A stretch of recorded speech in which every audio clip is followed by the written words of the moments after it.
Honestly, it's days like this where I'm grateful to be connected with other nomads in Cartagena, Colombia, because, baby, after the last 24 hours that I had, I was tired and I needed to just let loose. Before we even get into that, though, let's go and rewind this shit so y'all can see what I'm talking about and exactly how my last 24 hours have been.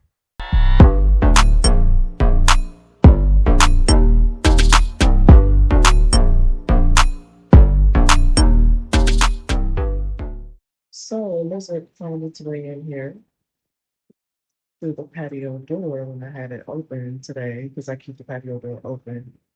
But I know he's trying to find his way out, and I'm just like, I don't know what to do because I closed the patio door because I don't want no other damn lizards coming up in here. And so I'm hoping he can find like a little hole or some shit. I don't know how he gonna get out of here because I ain't trying to lose one and gain two. Now he behind that clock. Hi, like I ain't gonna see him with look at him peeking his head out from the box. Mm-mm. Baby, he think he's sweet. He was peeking his head out, then his whole body came out. I need him to find a way to get out of here. But I'm afraid to open up this patio door if it's gonna bring more in. I must just have the neighbor tonight. Because he ain't moved from that spot since. And I just gotta have faith in who he's gonna bring in place. And that's so beautiful. Okay. Yeah, he just jumped off that motherfucking wall. He went flying. So maybe I should open the thing up. Because that means he over here somewhere looking to get to the door.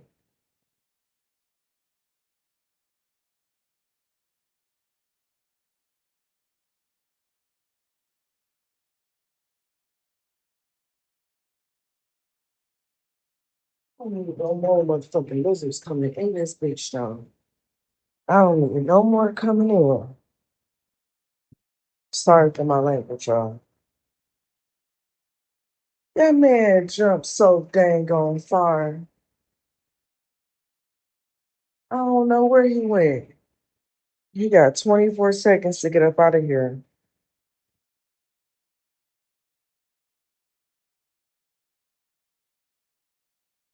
Cause them things is like nocturnal, ain't they? I don't want no more coming up in here.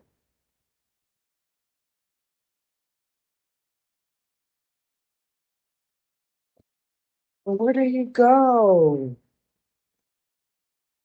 Honestly, it became too much and I got overstimulated. So I laid in a hammock and just watching the planes go by at the sky.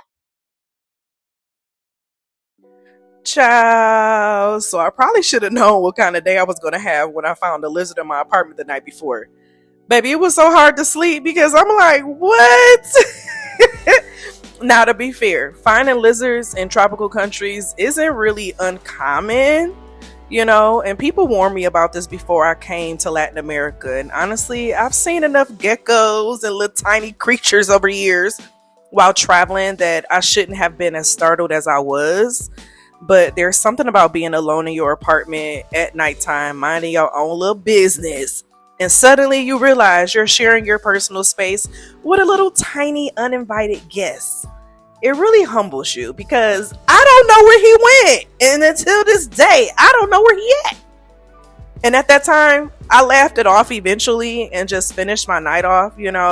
But I figured that would be the weirdest part of my week. But I was wrong. The next morning, when I woke up in Cartagena, already knowing that I needed to deal with my phone eventually, that was when the screen decided that, yeah, it was finally ready to give up on me. And nothing even happened. I didn't drop it or anything. It was just one of those situations where it was already on borrowed time, honey. And it was just like, yeah, I think I'm going to stop now. That's the thing about becoming a digital nomad. Just because you live this life of freedom doesn't mean that there's no longer going to be any problems or issues that you run into. Baby, life is still going to life. And honestly, that's one of the biggest lessons that I've learned since becoming a digital nomad. It's always going to be something, and it's not always catastrophic, like in the movies. Sometimes it's just life reminding you that no matter where you are in the world, there will always be another expense. And you have to just be okay with it. That's just what it is. And so instead of being upset about it, I decided to make a day out of it and head into central Cartagena to see if I can get my phone repaired, because I know this is where everything can be found. And so if you need your phone repaired in Cartagena, let me tell you now, there's an entire section of the city around Hisetami where dozens of tiny electronic shops sit inside, like by side. Like, it's literally a bunch of shops inside of this area in central Cartagena, not too far from the walled city. You can get your screen repaired, chargers, cases, unlocking services, like whatever problem you have. Someone has probably fixed it 100 times before in this area. And there's also a bunch of shops and things of that nature where you can buy jewelry and all of that jazz here, as well as get something to eat. And so I wasn't stressed about getting my phone repaired. I felt pretty confident that I'll find someone to help me in this space. It wasn't bothering me. It was just the fact that I didn't plan on having to spend this money to get it repaired. So the original place that I went to a year ago, they were no longer open. So I had to go to another location where I was able to go in, and they told me that they could fix my phone. And so, baby, I was excited about that. But if you've been following my journey for any amount of time, then you know that one of the biggest realities of choosing this unconventional life, it isn't necessarily that it's not difficult. It's just that a lot of things are unpredictable. Like, we can budget for flights, we can budget for accommodations, we can budget for food and transportation. But what you don't budget for all the time is the little things that somehow happen, and it also adds up over time, i.e., my broken phone. But honestly, all I could do was laugh at myself, because it was something kind of poetic about it. Because while I was sitting there waiting to get my phone fixed, they told me it would take like an hour. I decided to stop and get me some good old fried mojarra y arroz and some plantains, honey. And baby, listen, the soup, the fish soup be so good. I be loving it. And the broth be having so much freaking seasoning in it. So, hey, I see that as be a win-win if you ask me. But it's like, I'm here living in Cartagena right now. The weather is weathering. It's very historic when we look at the architecture. It's a very beautiful environment. And sometimes we can romanticize that. But it's like, my actual day consisted of dealing with a lizard from the night before, and then paying to repair a phone the next day that finally decided that it no longer wanted to work for me. It's all a part of my digital nomad journey, and I have to accept that as being what it is. And it's like, if I'm being honest, this feels much like more of an accurate representation of life abroad. The other day on Threads, I posted that moving away from your home country to another country to create a new life, it's not for the weak at heart.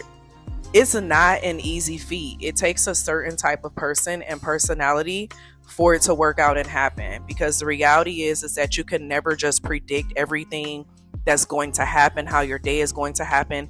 And you have to have a certain type of mindset. You have to have a mindset that you know that everything is going to work out for you at the end of the day. You have to see everything that happens as being like a part of your adventure, honestly. After getting my phone sorted out, I decided that I was going to stop by the grocery store, because despite what social media sometimes makes it out to look like, living abroad still requires doing some regular adult things. And I was planning on meeting up with some nomads later on in the day for us to get together and celebrate Juneteenth together. So I wasn't that far from the walled city, so I decided to take a Nice little quick little stroll over there. Okay. This is a plaza that's right across the street from the walled city. And baby, listen, they always trying to sell you something. All you got to do is say no and keep walking. Remember what I said, say no and keep walking. Keep walking, because sometimes they can kind of haggle you, especially if they can tell that you are not from that area. But I tried to get some cash. That didn't work out too well. So thank goodness the grocery store did take cards, tarjetas, for me to get what it was that I needed. And then I was on about my day, baby. So I stopped and got me a nice little smoothie. And it was so good. It had maracuya in it. Baby, maracuya is like a very, oh my gosh, that fruit. I can't even describe what it tastes like. It's like a mixture between pineapple and like apple and peach, I guess you could say. But it's very good. This is one of the best smoothies that I have ever had, honey. Okay.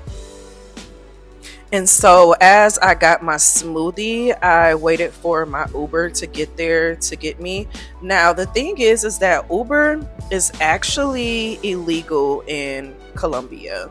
So when you're ordering a Uber, you're basically agreeing that if anything happens, that you're liable and that you're basically hiring a private driver to get you from one place to the next. So because of that, a lot of Ubers don't like to go into the major touristy areas because they have beef with the taxi drivers, honey. Okay, the taxi drivers are not happy with them, and they be having all types of problems with them, and they don't want them to be there, period. And I mean, I understand. So a lot of times Uber drivers make you walk to another location, but it took me a while, but I finally got me an Uber driver who was able to come get me, and that was just all that she wrote. Okay.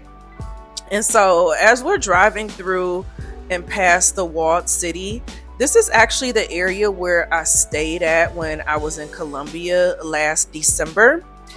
This is the Marbella community area, and baby, I got so emotional riding past it. I really enjoyed staying in this area, and a couple expats still stay in this area, which was exciting to go visit them as well before we met up with everyone at the event later on that night. You know, sometimes it can be a little hard finding community when you're away from your hometown. So I am grateful for the Cartagena expat group. Y'all, there go my old home right there, that blue building. Um, but it is helpful to have people that you meet as nomads, because then you're not as lonely. And so I was able to meet up with them, honey, that night, and it was great. This was my outfit. Y'all like it? And so as I got there, security escorted me up to the pool area where everyone was meeting at. And to be honest, like, after spending a day dealing with unexpected expenses, running errands, it was something really grounding about being around other people who also chose this life outside of like the traditional script, and people who understand what it's like to leave behind certainty for new possibilities. And so those who are over the expat group, they actually have a business in Colombia that they run, and so they keep everyone together. So at this time when I got there, everyone was up in the apartment, and he was downstairs on the grill getting the food popping, honey. And so I wanted to walk in and just see the decorations, because they love decorating things, honey. And it's always really, really nice. And I'm grateful for the work that they put into it. And so that's why I brought some items as well for the occasion. And so as I allowed myself to be around everyone, from the different backgrounds in the United States, you know, black people from the United States, but everyone, like, they somehow ended up in the same place at the same time. And I don't take that for granted, you know. I couldn't help but think about how strange and beautiful life can be. Like, we all came from different walks of life to be in this space, you know, and I'm grateful for it. And so even though yesterday I found a lizard in my apartment, today I spent money doing all the shit to fix stuff. And tomorrow's probably going to be something else too, you know. But today it ended on a very beautiful note. And it's always the reminder that maybe life isn't supposed to reach some magical point where everything finally settles down and goes according to plan. Maybe the point is learning how to keep living, keep laughing, keep exploring, and keep showing up anyway. And so we spent that night dancing to music, playing spades, whooping ass. Okay, baby, I was so intertwined in the event that I didn't get a chance to record everyone while we were playing. But just know, baby, a time was had. Okay.